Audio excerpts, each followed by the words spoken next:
You'll want to follow along through the book as we go through different examples in the problems. I'm not necessarily going to write everything out, as in statistics, a lot of the problems are quite wordy or large data charts. I didn't feel like reproducing the wheel and typing all of that out, so we'll just kind of refer to them in our book as we go on through different things. Starting out today, we need to, as a very first step of introducing what statistics is, we have to start by defining some terms. So the first term of something that will be important to us in statistics is individuals. Individuals are the objects described by a set of data. They may be people or animals or things. So they are the things for which we are collecting information. An individual could actually be an individual. It could be a person, and we're collecting information about that person. An individual could be a state, and we're collecting information about that state. Okay? So the individuals are the things that we're collecting information for. The variables are the characteristics or the information that we're collecting. So if my individual is a person, a variable could be a grade point average. It could be a height. It could be a weight. It could be a shoe size or an IQ test or something like that. If my individual is a state, my variable could be a population, an average income, or an area, or something like that. Okay? So the individuals are what we are collecting data from, and the variables are the actual data that we're collecting. There are two different types of variables. The first one is a categorical variable. A categorical variable is something that would not have a numerical value necessarily. So if my individual is a person, a categorical variable would be their gender. You are male or you are female. So those would be categories we would place you into. Okay? We could say if our individual was a state, a categorical variable for state would be like, are they a red state or a blue state? That kind of a thing. Or we could give a variable of kind of what part of the country. Are they Midwest? Are they Northeast? Are they Southern? That would be a categorical variable. A quantitative variable is a variable that takes a numerical value where it makes sense to do arithmetic with it. So if my individuals are people, then quantitative variables could be things like GPA or height or weight, where it would make sense to do arithmetic on them, like find an average. Okay. A distribution tells us what values that variable takes and how often it takes them. So as we collect all of our data, then we begin to kind of think about what are the different answers that we got to these questions we were asking, and how do they all fit in? How often was this particular answer given? Okay. So in the textbook on page 4 and 5 is example 1.1. And it says that the Census Bureau is really interested in collecting a whole lot of information. And so they will do surveys and collect lots of information. The individuals would then be people that they're collecting the information from. And the variables, it says here, there's a variable that's a serial number that identifies the household. So as each survey comes in, they give that household a certain number just as a reference number. Then it asks for their weight, their age, their travel time to work, their highest level of education based on high school graduate, some college, but no degree, on up to having PhDs. Their sex, which would be a categorical, but to put it into a spreadsheet, they assigned a value of 1 or 2. Even though there are numbers there, it's still a category because you're still either a male or a female. There's not like any range of that. And then your wage or your salary, that would be a quantitative because that's a value that can vary greatly. Okay.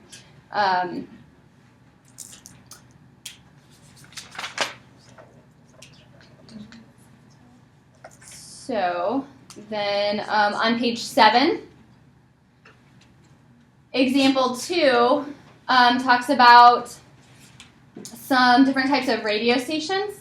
So looking at the counts of radio stations, so they looked at over 13,000 radio stations in the country and kind of assigned to them a particular type of format. What type of music do they usually play? Are they talk radio? What kind of radio station is it? And they counted up how many there are. Okay. They then took a percent to figure out what percent of each of those types are there. So there ends up being, for example, it says 14.6% of all radio stations are religious. I find that hard to believe. Like when I think about the number of stations that, like if I flip through my radio and how many of them are religious, it doesn't seem like 14.6 of them are religious, but that's what they came to. So, classical hits. I don't know if that's I don't usually new classical hits.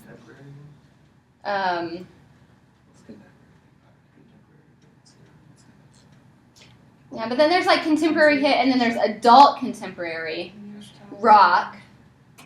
I don't know. So I guess I don't know exactly how they place them into the categories. But anyway, they did. Then what we can do to try to help people see this, because somebody could look at a chart of numbers, and what they're going to do is they're going to get bored, right? They're not going to really pay attention to all the numbers in the chart. They're not going to think. They're not going to process. So to try to help them along, we create more visual ways of representing the information. And so there are some different types of graphs that we can make. So in your notes it says if we're working with categorical variables, appropriate graphs for that would be a bar chart or a pie chart. If we're working with quantitatives, we would want to use a histogram, a stem plot, or a time plot. So we'll go through kind of different examples on that. So if you flip the page to page 8, they took that information from the chart and they put it into both a pie chart and a bar chart. A pie chart is only appropriate when you are trying to compare a portion to a whole. So if I want to know what percent of the whole radio stations are a certain type, then I would want to use a pie chart. Okay? But it's only appropriate to use a pie chart when you're comparing an individual type of thing to the whole possibility of types of things. Pie charts get overused. People like to use them for some reasons in times when they're not really appropriate. So that's something to be cautious of, that pies are only appropriate if you're comparing how much of the whole is one particular type of thing. Has to add up to 100% to be able to use a pie chart because you're talking about the whole. So if you don't have the 100%, so for example, in the chart, they've got all these different ones, and then that the bottom one says other formats. If they didn't include that, this wouldn't be valid to do a pie chart on because then they're not really considering every possibility. So there's these 1,500 other stations that they're like, oh, they don't really fit into any other categories, so we'll just kind of throw them in their own category and call it other. If they didn't do that, if they said, oh, they don't really fit into any category, so we'll just ignore them, a pie chart would not be appropriate for that data then because it's not talking about everything. So a pie chart has to cover everything. So you need to make sure that you have 100% of the population there. A bar chart could be used even if it's not considering everything. Okay, so we could use a bar chart then even if we haven't considered every possibility. So then down at the bottom, example 1.3 gives age groups and percent of the people in that age group reporting that they owned an MP3 player. On that, we should not use a pie chart. Why not? Not everybody owns an MP3 player.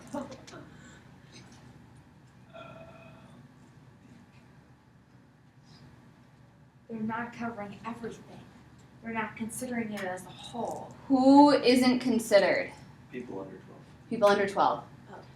So if anybody under age 12 owns an MP3 player, they haven't been considered in here, so the entire population hasn't been considered. So for example, my 2-year-old daughter has not been considered in here and she has an MP3 player. So this does not represent the whole.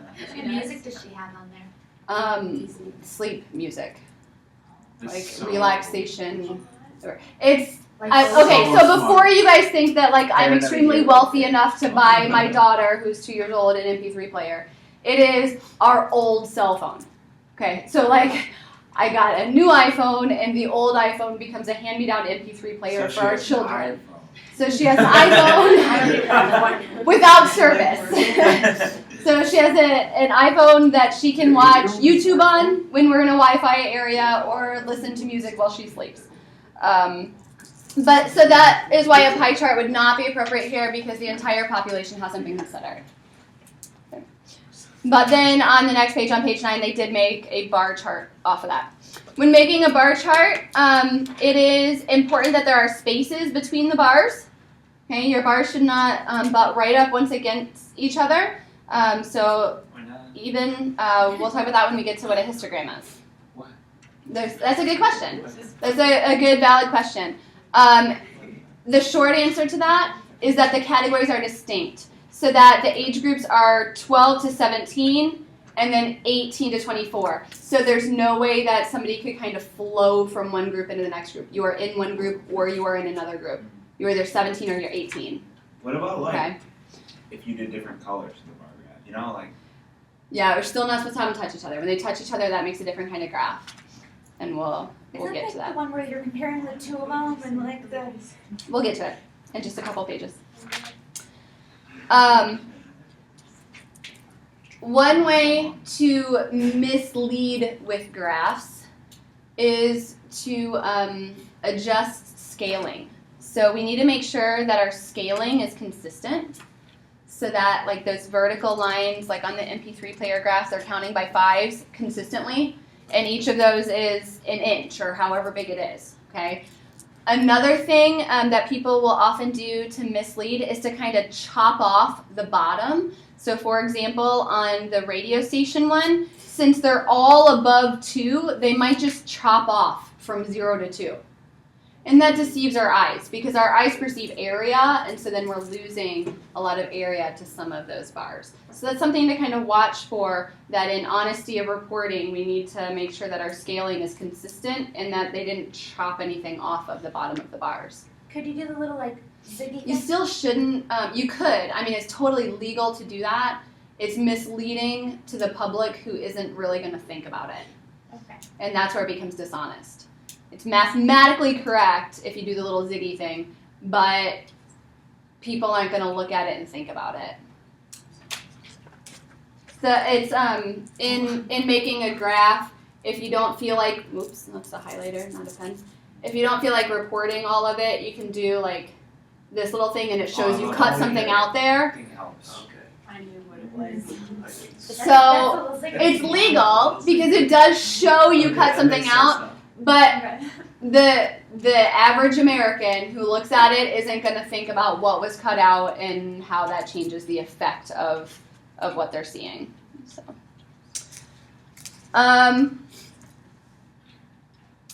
okay, so flipping on over then to page 11. On page 11, table 1.1 gives each state and the percent of the population that is 25 years old that has a bachelor degree, 25 years or above that has a bachelor's degree. Okay, so there's a lot of data here. We wouldn't want to create a graph that gave each state their own bar and did that. That would just be overwhelming. You're gonna have 50 bars there for people to look at. That's just not something that anybody would want to look at, be too overwhelming. So what we want to do is kind of create some classes of this. So we're going to look at the numbers and say, all right, kind of what's the smallest number here, what's the biggest number here. Think about that range of data. So it says in step 1 to choose the classes. So it says the data in the table ranges from 17 to 44.2. So what we want to do is kind of break it up in what seems like logical ranges. So counting by 5s is usually a pretty easy thing to do. So they said, let's go from 5 to 20, from 20 to 25, and so on and so forth. You need to decide into which group you're going to place the things that are exactly on the 5s. Okay, so they're distinctly in one group or another, and not they don't get double counted. It doesn't matter which group you put it into. So they decided to go 15 up to equaling 20, and then more than 20 up to equaling 25. Could have just as easily done it the other way. Okay, but you just have to be consistent in it. So that's a choice that you make. So, and they specified that with Florida. Florida has exactly 25%, so we would need to be careful with them and make sure we're putting them into the right category. Okay.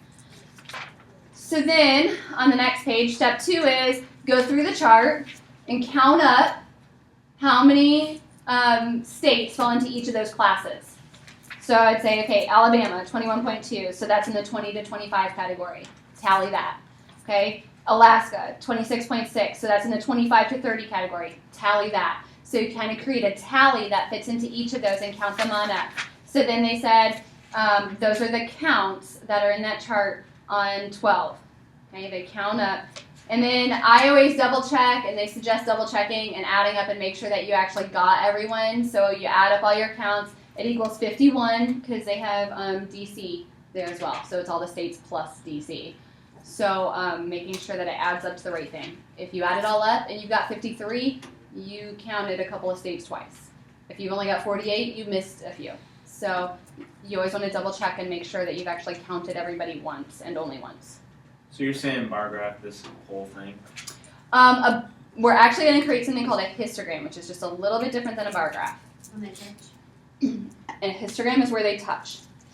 And the reason why these ones touch is because these data are what we call continuous data, that it can flow and take on every single value and not like just distinct answers.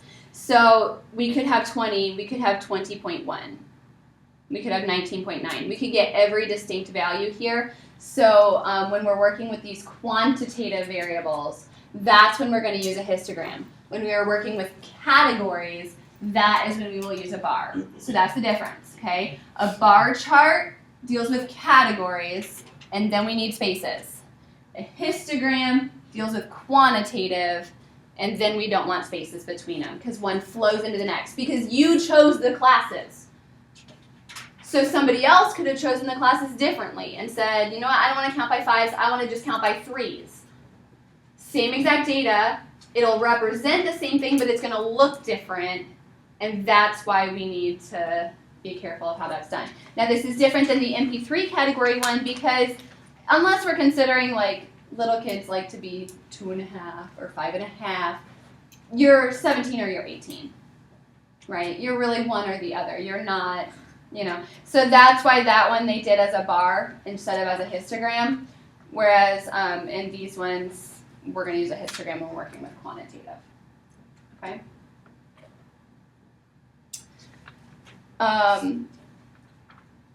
A histogram can change its appearance based on how you choose the classes. So this is another place where we just need to be a little bit careful when considering how to choose our classes. It's a Goldilocks thing. If you choose classes that are huge, so if you would count in this example with the states, if you count by 10s, you're not going to have very many classes. So you're only going to have a few bars on your histogram, and it's not really going to distinguish one from another. If you only count by 1s or 2s, you're going to have a whole lot of bars on there, and it's going to be overwhelming. So it's kind of picking that happy medium so that you have enough that you can see some sort of shape of data, but not so much that you're overwhelming somebody.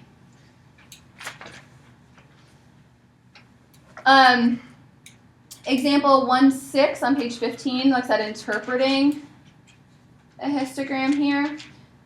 When we examine a histogram on page 14, it gives us a few things that we'd want to think about with it. It says in examining a histogram, we want to look for the overall pattern, look for any deviations from that pattern. So like in general it's doing this, but then over here it's doing something totally different. We want to talk about its shape, its center, and its spread. Those are 3 key words, shape, center, and spread, that you should always talk about when you're talking about a histogram. And then if there's anything that we might end up calling an outlier. So when we look at the histogram on page 15, I would say in general, its shape is fairly symmetric. We get that one huge bar that's just a little bit more to the left than middle, okay? But other than that, it's pretty well-rounded, pretty symmetrical. It has one peak, okay? So we call that